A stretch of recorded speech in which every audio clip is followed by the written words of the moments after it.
하겠습니다.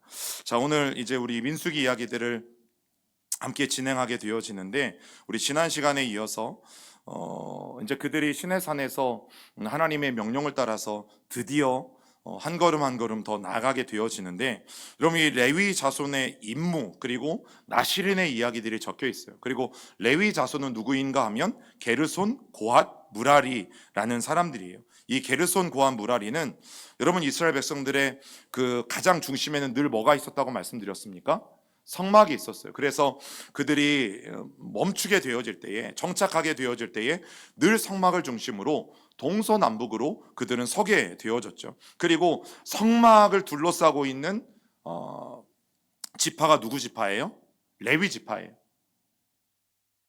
근데 여러분 뭐 이상한 거 없어요? 분명히 이스라엘은 몇 지파예요? 12지파예요. 그런데 이미 동서남북으로 3지파씩 하니까 이미 12지파가 다 됐고, 근데 레위 지파까지 하면 몇 지파예요? 13지파예요. 어떻게 된 거예요? 이스라엘 백성들이 가나안 땅에 들어가서 기업을 물을 지파들은 밖에 주변에 있는 12지파가 맞아요. 그런데 여러분 특별한 지파가 있어요.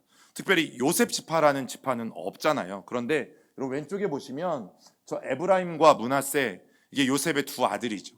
요셉은 하나님이 특별한 은혜를 주셨나 봐요. 그래서 요셉의 그 가문에게는 특별히 요셉 지파가 아니라 요셉의 두 자녀들에게 한 지파씩 레위 지파가 빠진 그 지파를 허락해 주셔서 요셉 지파가 두 지파를 차지하게 됩니다. 그런데 오늘 말씀에서 중요한 것은 그 부분보다는 성막을 중심으로 이제 이 레위인들이 일하게 되어지는데, 여러분 레위인들은 가나안에 들어가면 땅을 유업으로 분배받지 않아요.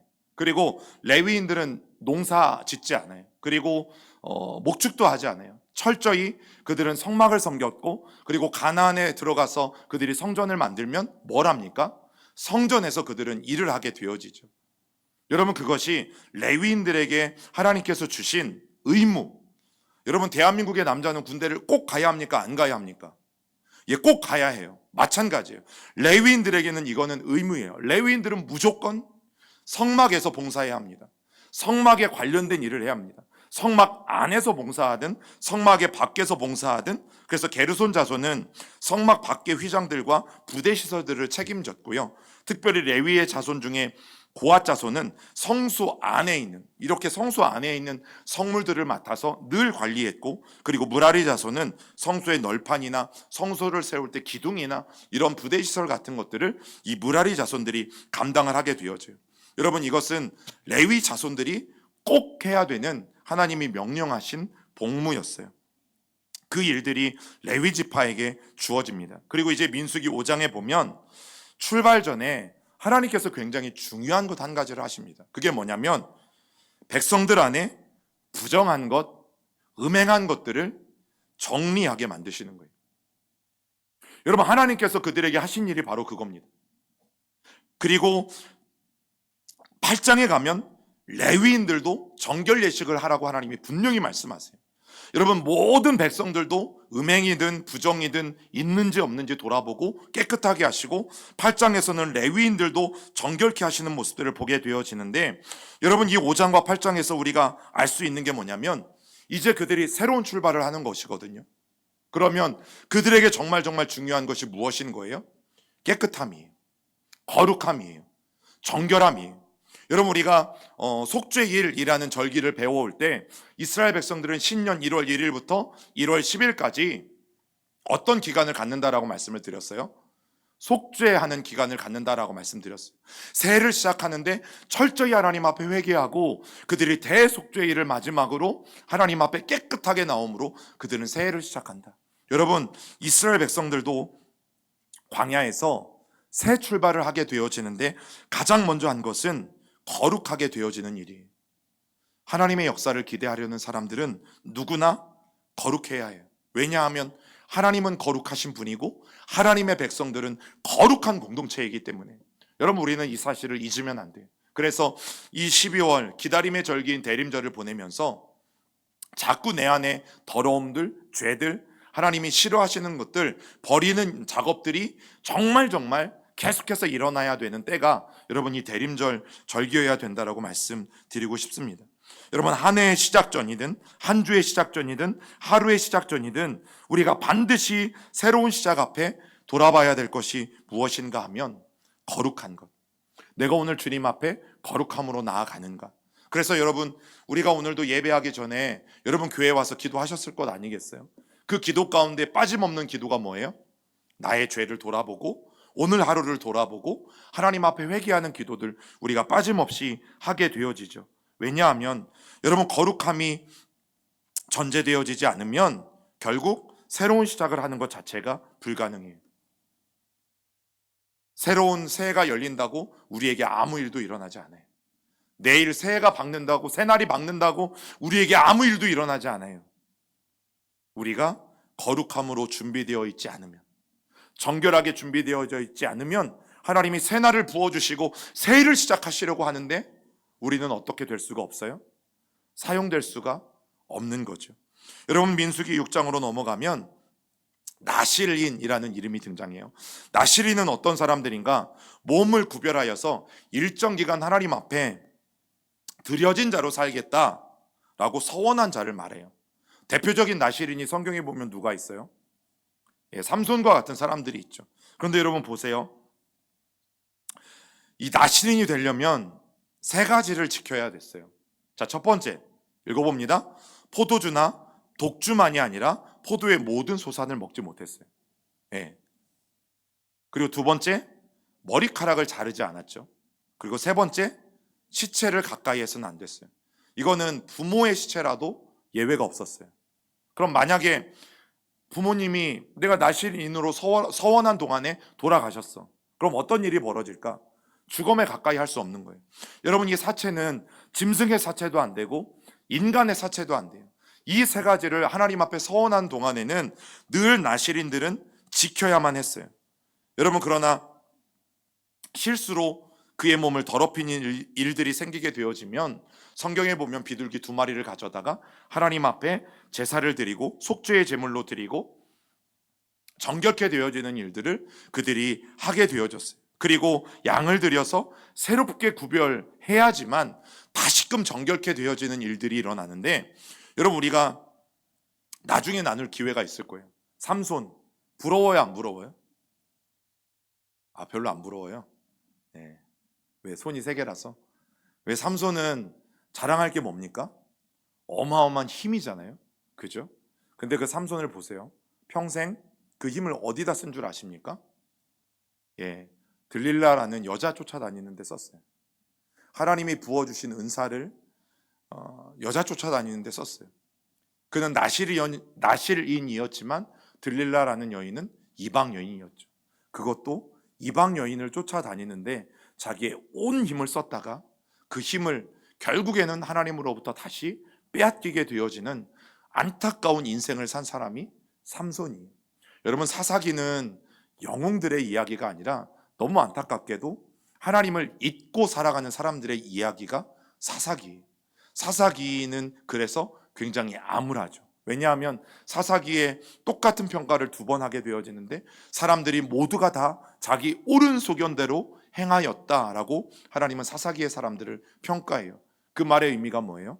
하나님의 뜻대로 살지 않고 지들 마음대로 살아간 때가 사사기였고, 그 상황을 고스란히 적어놓은 책이 사사기라는 책이고, 대표적인 사람이 삼손이죠. 삼손이에요. 사실 기드온 같은 사람도 처음에는 하나님 앞에 쓰임받는 굉장히 위대한 사람이었지만 나중에는 자신이 우상이 되어서 또 하나님의 영광을 가로채는 일들도 성경에 나오게 되어져요. 여러분, 어쨌든 대표적인 나실인으로 알고 있었던 이 삼손은 사실 이 모든 규정을 범하고도 비둘기나 양을 드리지 않았다라는 장면이 성경에 등장을 하게 되어져요.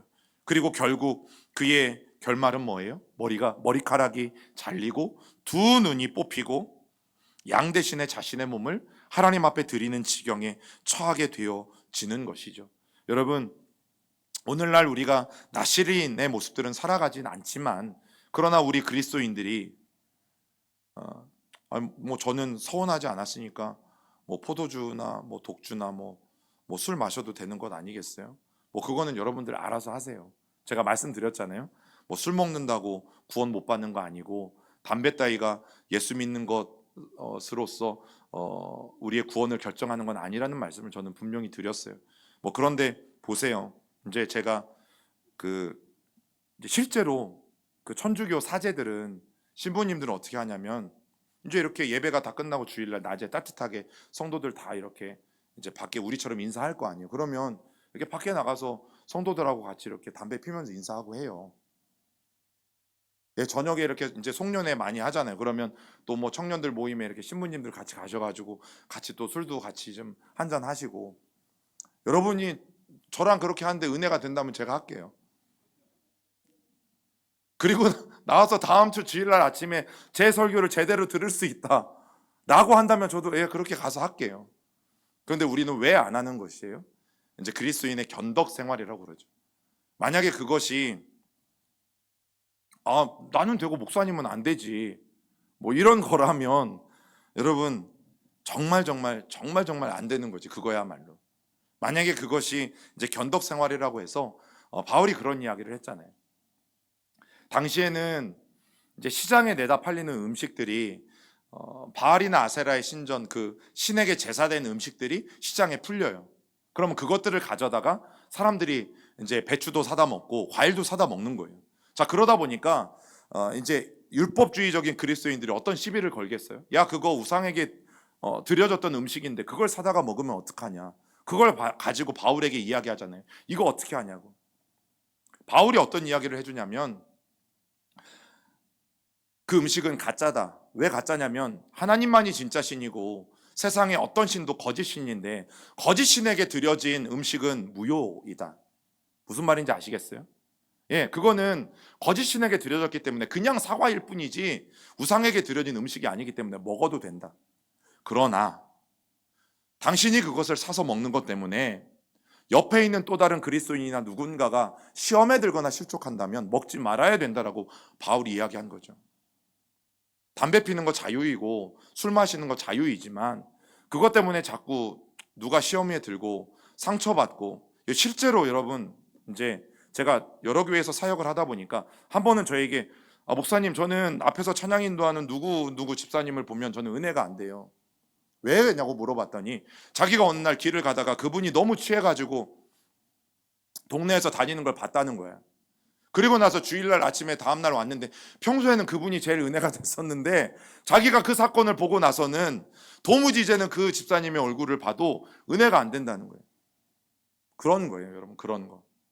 그런 거. 우리가 하나님 앞에 서는 자리에 섰을 때는 그래서 조심할 수밖에 없는 거예요. 뭐 제가 술 취해서 돌아다니는 거 보고 제 말씀을 듣는데 더 은혜가 된다면 제가 해야죠. 그러나 아니잖아요. 그죠? 아닌 걸 여러분들이 너무나 잘 아시잖아요. 여러분, 그 다음에 이스라엘 백성들이 이제 출발선 앞에 서요. 그런데 깨끗게 한 다음에 그들이 한 가지를 더하게 되어지는데 그것이 뭐냐면 헌신이에요. 그래서 민수기 7장에 보면 각 지파마다 지휘관들이, 그러니까 리더들이 동일한 예물을 하나님 앞에 드릴 것을 명령해요. 하나님께서 너희들이 이제 출발 앞에서 하나님 앞에 드릴 것을 명령해요. 여러분, 오늘날 우리가 어떤 뭐 이제 송구영신 예배 때 아니면 새해 때 여러분 새해 첫 예물을 드리는 의미도 저는 이것 안에 담겨져 있다라고 분명히 믿어요. 여러분, 우리가 처음에 시작할 때에 하나님이 왜 이스라엘 백성들에게 동일한 예물을 드릴 것을 명령하셨을까? 그리고 7장 내내 그 예물을 드린 이야기예요. 너무너무 지루합니다. 그런데 그 헌신의 내용들이 지루한 게 무엇을 의미하냐면 그런 예식의 지루함을 감수하는 것이 헌신이다. 여러분, 우리가 쉬우면 헌신이라고 이야기할까요? 물론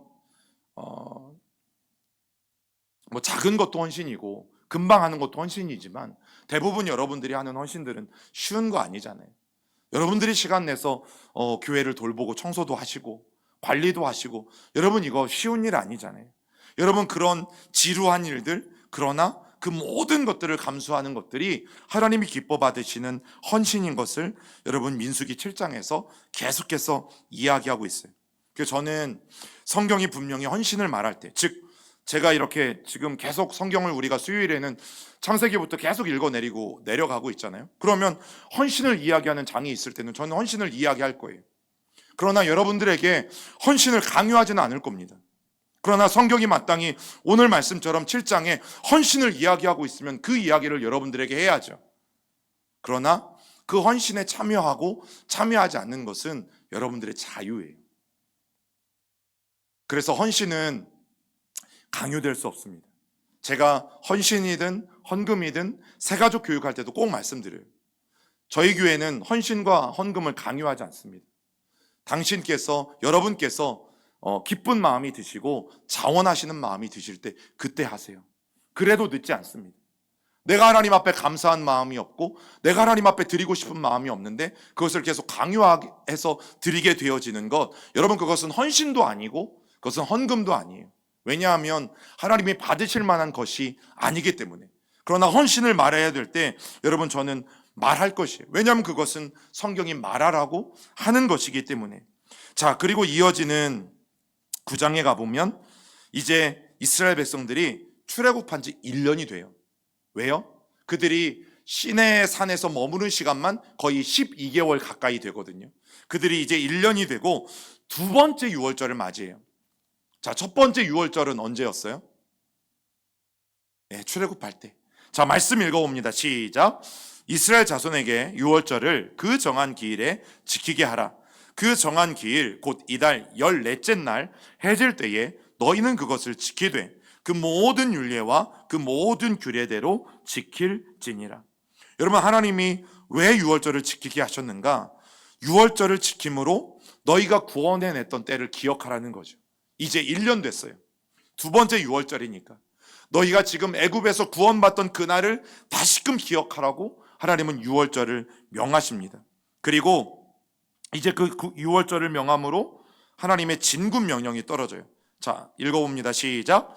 곧 그들이 여호와의 명령을 따라 진을 치며 여호와의 명령을 따라 행진하고 또 모세를 통하여 이르신 여호와의 명령을 따라 여호와의 직임을 지켰더라. 여러분, 이 날이 2년 2월 20일이 되는 날이에요. 하나님은 유월절을 지킨 이스라엘 백성들에게 행군 명령을 하셨어요. 즉 하나님의 구원하심을 기억하고 너희는 한 해를 시작하라는 거예요. 우리가 한 해를 시작할 때 무엇이 우리에게 은혜가 되고 도움이 되냐면 나를 구원하신 하나님, 한 해 동안 지난 한 해 동안 나를 구원하시고 여기까지 역사하신 하나님, 여러분 그 하나님을 기억한다면 우리가 새해는 아직 살아보지 않았어요. 그러나 새해는 우리에게 다가올 거예요. 그러나 그 새해가 아무리 두려워도 과거에도 역사하셨던 하나님이라면 새해에도 어떻게 하시겠어요? 반드시 역사하실 거죠. 과거의 유월절을 통해서 우리를 구원하신 하나님이 반드시 지금도 우리를 구원하신 일들을 해내실 거예요. 그것을 기억하면서 여러분 이스라엘 백성들이 이제 유월절을 시작해요. 그래서 그들이 시내산에서 1년가량을 머물면서 십계명 두 돌판 그리고 율법 그리고 성막 제도를 하나님께 받고 동시에 성막을 만들게 되어지죠. 여러분, 한 나라를 구성하는 요소가 세 가지여야 된다라고 말씀을 드렸어요. 첫 번째, 나라가 되려면 국민이 있어야 하고, 두 번째, 법이 있어야 하고, 세 번째, 땅이 있어야 되죠. 법을 상징하는 것은 주권이 상징하는 게 법이에요. 그런데 하나님께서 열심히 애굽에서 430년 동안 있게 하신 동안에 70명의 이 야곱의 식구들이 내려갔다가 몇 명이 되었어요? 200만 명이 넘게 되었죠. 국민 만들기는 되었어요. 자, 이제 시내산에서 주권을 상징하는 뭘 받았어요? 율법을 받았어요. 두 가지는 완성이 됐어요. 아직 이스라엘 백성들에게 없는 것이 뭡니까? 땅. 이제 그 가나안 땅을 향해서 그들이 드디어 출발을 하게 되어져요. 너무나 멋진 출발이죠. 하나님 앞에 부정한 것 음행 회개했어요. 레위인과 종교 지도자들도 정결 예식을 행함으로 하나님 앞에 거룩하게 했어요.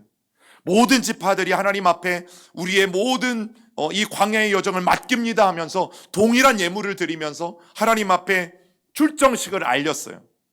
그리고 마지막 하나님 앞에 헌신을 다짐하면서 자기들의 모든 삶을 주님 앞에 맡겨 드렸어요. 그런데 이제 민수기 11장에 넘어가면 재미있는 일들이 일어나죠. 자, 다베라라는 곳에 가게 되어지는데 이 다베라에서 그들이 하나님 앞에 뭘 해요? 불평을 하고 원망을 하는 일들이 일어납니다. 여러분, 시내산에서 출발한 이스라엘 백성들이, 시내산은 어디입니까? 저 제일 밑에 꼭지점이 시내산이에요. 자, 시내산에서 조금만 올라가면 여기가 다베라예요.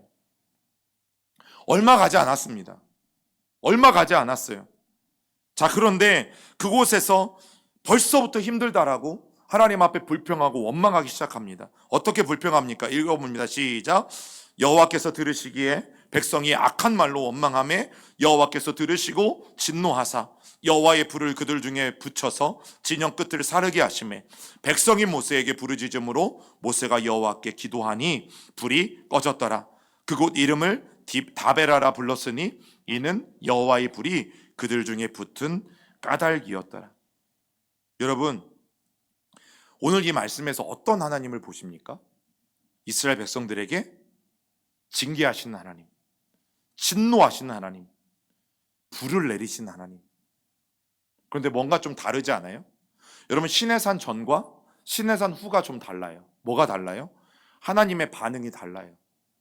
하나님의 행동이 다르세요. 이유가 뭘까요? 여러분, 이제는 시내산에서 교육을 받았잖아요.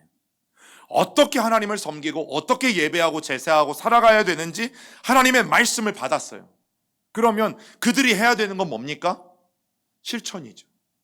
또 달라고, 또 하나님 말씀 달라고, 들려달라고 하는 게 아니라 이미 주셨잖아요. 이미 주신 것 실천해야 되거든요. 그래서 교육을 받기 전까지는요, 하나님의 원망은 다 들어주셨어요. 그래, 그럴 수 있지. 모르니까. 여러분, 우리가 신앙생활을 한 지 얼마 안 됐으면 모르니까 그럴 수 있어요. 어떻게 하나님을 섬기고 예배하고 기독교인답게 사는지 모르면 어쩔 수 없는 거예요, 그거는. 그런데 우리가 교육을 받았어요. 교육을 받고 수년이 지나고 직분도 받았어요. 그런데 교육을 받고 우리가 신앙생활을 열심히 하고 그런데도 우리의 태도가 바뀌지 않으면 동일하게 우리에게도 하나님이 어떻게 하실 수 있어요? 즉각적인 징계로 우리에게 답하실 수 있는 거죠. 여러분, 하나님의 계도 기간은 끝난 거예요. 하나님의 교육 기간은 끝난 거예요. 그것이 다베라에서 이스라엘 백성들이 하나님 앞에 불평할 때에 하나님은 그들에게 즉각적으로 진노하셨어요. 자, 그리고 이제 그들이 가는 곳이 기브롯 핫다와라는 곳인데 우리말로 풀면 탐욕의 무덤이라는 곳이에요. 자, 다베라라는 곳에서 조금만 올라가면 기브롯 핫다와예요. 멀리 가지 않습니다. 여러분, 민수기 11장 우리 33절 34절 읽습니다. 시작. 고기가 아직 이 사이에 있어 씹히기 전에 여호와께서 백성에게 대하여 진노하사 심히 큰 재앙으로 치셨으므로 그곳의 이름을 기브롯 핫다아와라 불렀으니 욕심을 낸 백성을 거기 장사함이었더라. 우리가 이 부분은 금요 심야 때 잘 나누었어요. 여러분, 하나님은 이스라엘 백성들에게 광야에서 굶어 죽게 하지 않기 위해서 매일매일 뭘 내려주셨어요? 하늘에서 만나. 그래서 만나는 하늘로부터 온 것이고 만나는 하나님의 은혜를 말합니다.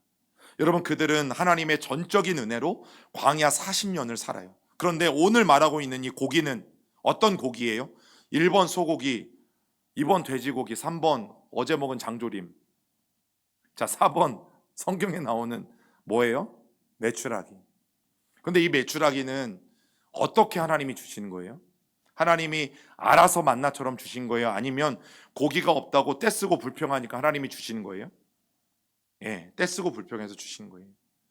너희 이거나 실컷 먹어봐라 하고 하나님이 불평하고 원망하는 이스라엘 백성들에게 주신 게 메추라기였고, 그런데 너무 안타까운 게 뭐냐면 그 메추라기를 받았을 때 그들이 너무 좋았을 거예요. 그런데 고기가 아직 이 사이에 있어 씹기도 전에, 입에서 다 씹기도 전에 하나님이 진노하셔서 그 재앙으로 죽은 자들이 심히 많았어요.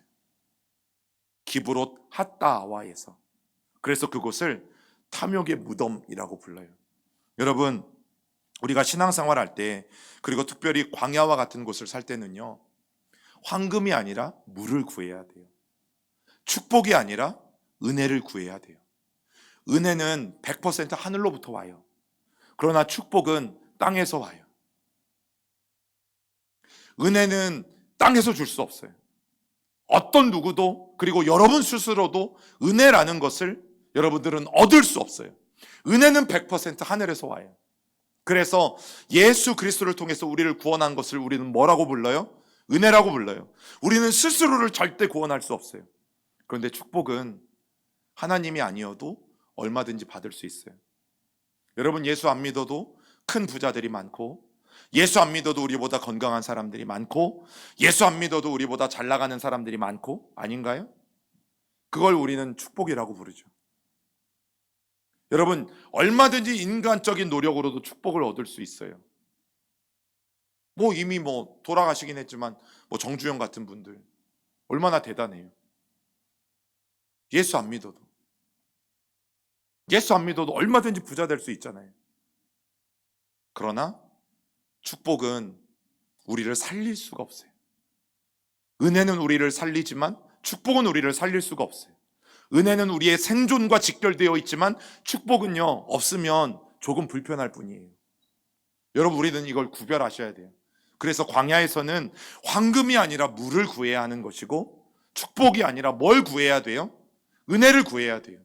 오늘을 살아갈 때도 우리는 축복이 아니라 뭘 구해야 돼요? 은혜를 구해야 돼요. 은혜를 구하면 반드시 은혜의 하나님이 우리에게 귀한 것들을 저는 주실 줄 믿습니다. 여러분, 성경이 중요한 말을 하잖아요. 골로새서 3장 5절에 보면 탐욕을 부리는 것은 우상숭배와 똑같다고 말씀하셨어요. 욕심을 부리는 것은 우상숭배랑 똑같다고 말씀하셨어요. 그런데 우상숭배의 결말은 뭡니까? 죽음이잖아요. 가나안에서 쫓겨나는 거잖아요. 하나님은 결국 가나안에 들어간 이스라엘 백성들을 다시 쫓아내셨어요. 하나님을 버리고 탐욕을 버리지 않고 바알과 아세라를 섬겨서. 여러분, 축복 좋아하지 마세요. 은혜를 사모하세요. 은혜를. 오늘의 은혜를, 오늘의 만나를. 그러면 축복 조금 못 받아도 충분히 살 수 있습니다. 충분히 살아낼 수 있습니다. 왜냐하면 은혜가 우리를 살리기 때문에. 그리고 결국 육신의 생각은 우리를 사망에 이르게 만들죠. 여러분, 그 이스라엘 백성들이 이번엔 한 걸음 더 나아가는데 조금 더 올라가면 여기가 하세롯이. 자, 하세롯이라는 곳에서는 이 모세의 누나인 미리암이 나병에 걸리는 일이 일어나요. 자, 민수기 12장 1절 읽어봅니다. 시작.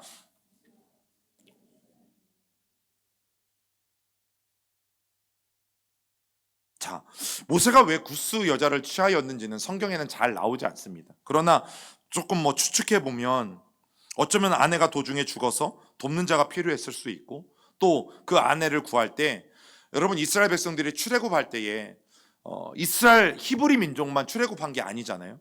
그들이 출애굽할 때에 그곳에 똑같이 포로로 잡혀왔던 다른 민족들 중에 여러 잡족들도 그 행렬에 동참했다라고 말하고 있고, 그곳 가운데 구스라는 족속들도 있었던 것임을 우리가 알게 되어져요. 그리고 그 잡족들 중에서 여러분 택한 사람이 오늘 이 구스 여인인데, 어쩌면 모세의 마음속에 작고 연약한 족속에 있는 한 여인을 공동체 안에 함께하고자 하는 마음이 있었을 가능성이 큰 거죠.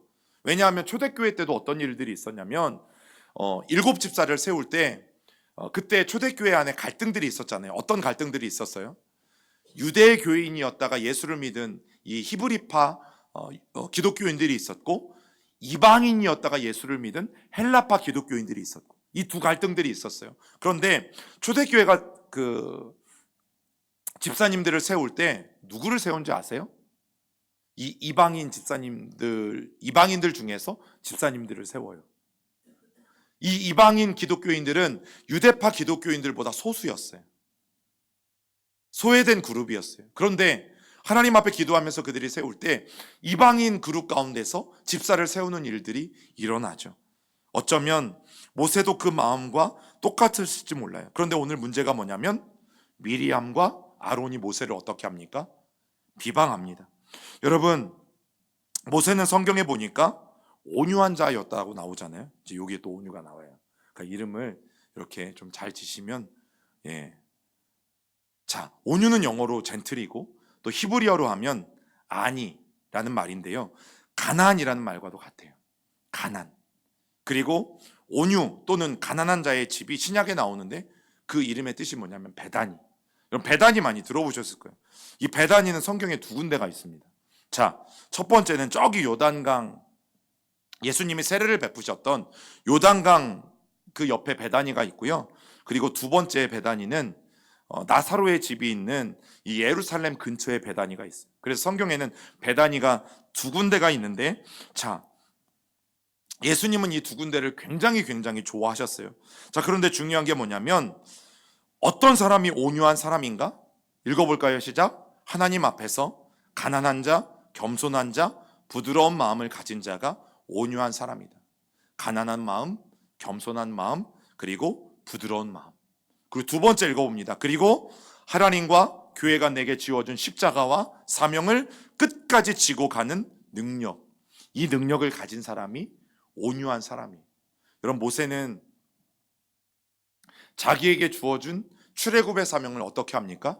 끝까지 감당하죠. 이스라엘 백성들이 끊임없이 불평하고 끊임없이 원망하고 끊임없이 돌로 쳐 죽이려고까지 했지만 그 백성들을 이끌고 결국 요단강 앞까지 가게 되어지는 일들을 우리는 보게 되어져요. 여러분 바로 이런 온유한 사람들의 특징이 뭐냐면 하나님이 말씀하시면 그대로 흡수해요. 그리고 그대로 받아들여요. 이 말이 의미가 뭐냐면요, 오늘 만약에 설교를 들었어요, 아니면 여러분들이 뭐 집에서 성경을 읽었어요, 아침에 묵상을 했어요, 그러면 정말 미친 척하고 그대로 한번 해보는 거죠. 제가 가끔 베드로가 물 위를 걸은 얘기를 말씀드리면서 함부로 믿습니다 하고 대청댐을 걸어가면 안 된다는 말씀을 드리지만 한 번쯤은 미친 척하고 해볼 수 있는 믿음이 저는 필요하다고 생각하는 사람이에요. 예. 내가 오늘 아침에 그걸 묵상했어? 아니면 하나님의 말씀을 들었어요. 그러면 뭐 다 있는 데는 창피해서 못하니까 아침 일찍 가든지 새벽 기도 끝나고 한번 가든지 아니면 집에서 세숫대야에 물이라도 떠놓고 한번, 아니면 욕조에 물이라도 담궈놓고 한번 가라앉나 안 가라앉나 해보든지. 여러분 저는 그게 믿음이라고 생각합니다. 하나님이 말씀하셨으면 그대로라도 한번 해볼 수 있는 용기, 도전, 그 마음 정말 우리에게 필요한 거죠. 왜냐하면 그것이 내가 더 많이 겸손해지고 더 많이 낮아질 수 있는 비결이기 때문에 그래요. 여러분 모세가 바로 그런 사람이었어요. 그런데 형과 누이가 그를 비방했을 때요, 오늘 말씀에 보면 모세가 침묵합니다. 침묵합니다. 그리고 모세 대신에 하나님이 대변을 해주세요. 자, 말씀 읽어봅니다. 시작. 여호와께서 구름 기둥 가운데로부터 강림하사 장막문에 서시고 아론과 미리암을 부르시는지라 그 두 사람이 나아가매 이르시되 내 말을 들으라. 너희 중에 선지자가 있으면 나 여호와가 환상으로 나를 그에게 알리기도 하고 꿈으로 그와 말하기도 하거니와 내 종 모세와는 그렇지 아니하니 그는 내 온 집에 충성함이라. 그와는 내가 대면하여 명백히 말하고 은밀한 말로 하지 아니하며 그는 또 여호와의 형상을 보거늘 너희가 어찌하여 내 종 모세 비방하기를 두려워하지 아니하느냐. 여러분 하나님이 미리암과 아론을 불러다가 모세가 너희들의 동생일지 모르지만 내가 세운 이스라엘 백성들의 지도자야. 그리고 너희들의 지도자야. 그런데 너희가 어떻게 해서 내가 세운 하나님의 종인 모세에 비방하는 것을 두려워하지 않는 것이냐? 여러분 하나님이 강하게 그들에게 호통을 치세요. 왜 이렇게까지 하나님이 하실까? 그리고 심지어 미리암에게 왜 한센병까지 돌게 하나님이 하신 것일까?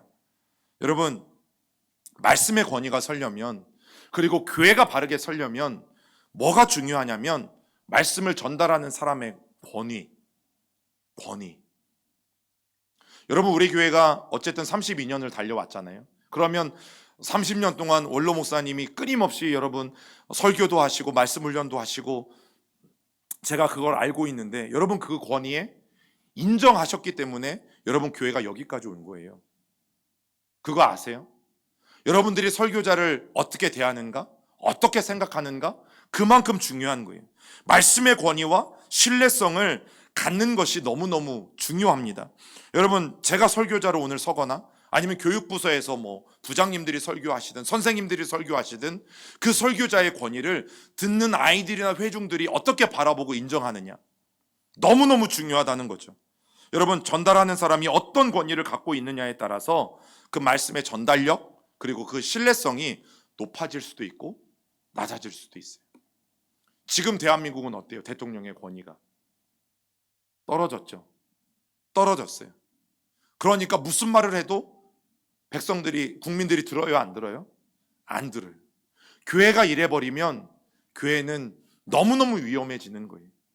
여러분, 이제 오늘 같은 또 본문을 이야기하면서 저는 이런 거 못하는 사람이에요. 예, 저는 이런 거 못하는 사람이에요. 사실 헌금하라는 소리도 못하고요, 뭐 헌신하라는 소리도 저는 잘 못하고요, 그냥 조용히 지켜보는 스타일이거든요. 자, 그런 사람이 이제 우리 시온교회 목사로 왔으니까 여러분들은 고생길이 더 열린 거예요. 뭔가를 좀 하라고 했으면 좋겠는데 목사님이 오히려 얘기를 안 하니까 더 답답할 수 있어요. 그리고 이제 이런 얘기도 제 얘기 같아서 사실은 못 하는데, 여러분, 반대로 목회자나 지도자가 신뢰를 잃으면 어떻게 돼요? 그것만큼 난감할 데가 없어요. 지금 대한민국을 보시든 아니면 우리 교회도 만약에 그렇게 되어진다면 여러분, 그것만큼 어떤 공동체든 단체든 난감할 수밖에 없어요. 오늘 본문에 나오는 모세 그리고 아론, 미리암은 형제 자매가 아니잖아요. 남매가 아니잖아요. 무시하기 쉬운 관계잖아요. 여러분, 집에서 형제들끼리 어떻게 다퉈요? 어떻게 놀아요? 어떻게 지내요? 서로 뭐 잘 지내기도 하지만 오늘 이 형제들처럼 무시하고 이렇게 비방할 때도 있잖아요. 그런데 하나님이 지도자로 세우신 모세가 무시와 비방을 받으면 무엇에 영향을 미치냐면, 하나님께서 누구를 통해서 지금 말씀하고 계세요? 이스라엘 백성들에게 모세를 통해서 말씀하시잖아요. 그러면 모세가 우습게 여겨지면 하나님의 말씀이 우습게 여겨지는 거예요.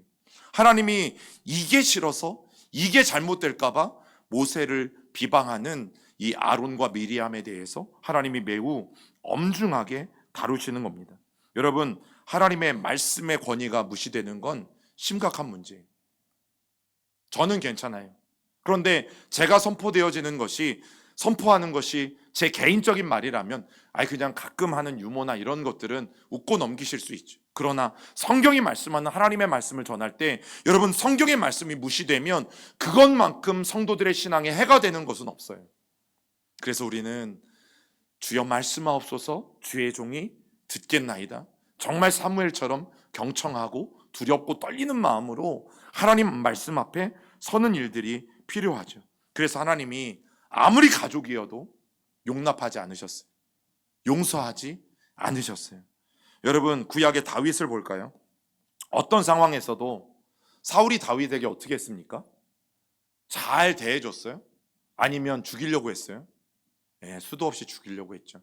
괜히 골리앗 죽여가지고, 그것 때문에 다윗이 인기가 급상승해가지고, 그것 때문에 사울이 너무너무 화가 나서 다윗을 죽이려고 했을 때, 그러나 하나님이 어쩌면 기회를 주실 때가 있었잖아요. 그 엔게디 굴에서 사울이 용변을 보러 들어왔을 때, 몰래 죽일 수 있는 기회가 왔을 때 다윗은 어떻게 합니까? 살려서 내보냈어요. 왜냐하면 하나님이 세워주신 권위이 있기 때문에. 아무리 악한 사람이라도, 자기를 죽이려고 했던 사울이라도, 사울은 누가 세운 왕입니까? 하나님이 세운 왕이기 때문에 다윗이 스스로 그 왕을 어떻게 판결할 수 없었어요. 그래서 그냥 살려서 돌려보냈어요. 그런데 여러분, 그게요, 나중에 다윗에게 어떻게 돌아옵니까? 다윗의 추종자들 그리고 이스라엘의 장로들과 백성들에게 오히려 존중을 받는 일들로 바뀌게 되어지죠. 여러분, 권위는 존중해줘야 합니다. 권위는. 여러분, 우리가 조심해야 할 게 뭐냐면, 그런 말 있잖아요. 세상에서는 임금님 없는 곳에서 누구 욕한대요? 임금님 욕도 한대요. 그건 세상이에요. 그건 세상이에요. 여러분, 우리 성도들이 정말 하지 말아야 될 것, 저는 우리 교회 성도들은 안 한다라고 분명히 믿습니다. 여러분, 집에 가셔서 혹이라도 이제 교회 얘기를 하실 때, 또 뭐 목회자 이야기를 하실 때 어떻게 이야기하시는지 저는 우리 교회는 안 그럴 것 같아요. 어떤 교회들은 그냥 막 이름만 그냥 이렇게 찍찍 부르는 데가 있죠. 뭐 누구 집사도 아니야. 그냥 누구. 나이가 상관이 없어. 그냥 누구. 오, 목사님이라고도 안 부르는데 그냥 누구. 그렇게 부르면서 화나는 이야기들을, 불평과 불만들을 막 온 가족들끼리 늘어놓는 교회들이 있는 거죠. 여러분, 교회가 잘 될 것 같으세요? 아니에요. 저도 가끔 이제 아내와 이야기를 할 때가 있잖아요. 그러면 꼭 집사님, 권사님 꼭 호칭을 붙여서 이야기하고, 물론 여러분들 욕한다는 이야기가 아니라 오해하지 마세요. 꼭 이름을 붙여서, 그리고 꼭 님자를 붙여서. 이유가 뭐예요?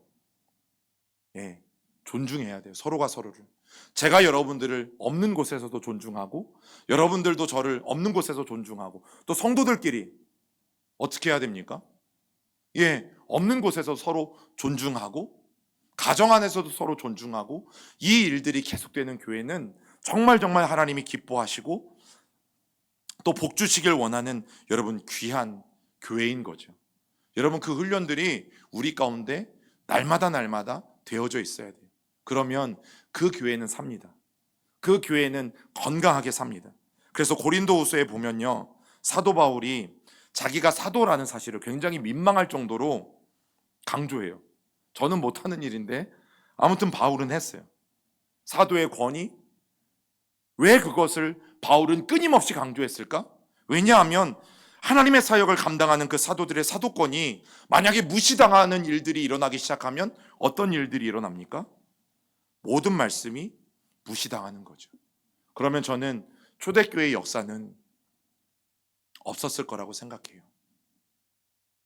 여러분, 지금은 대한민국을 위해서 정말 정말 기도하셔야 될 때예요. 정말 정말 기도하셔야 될 때예요.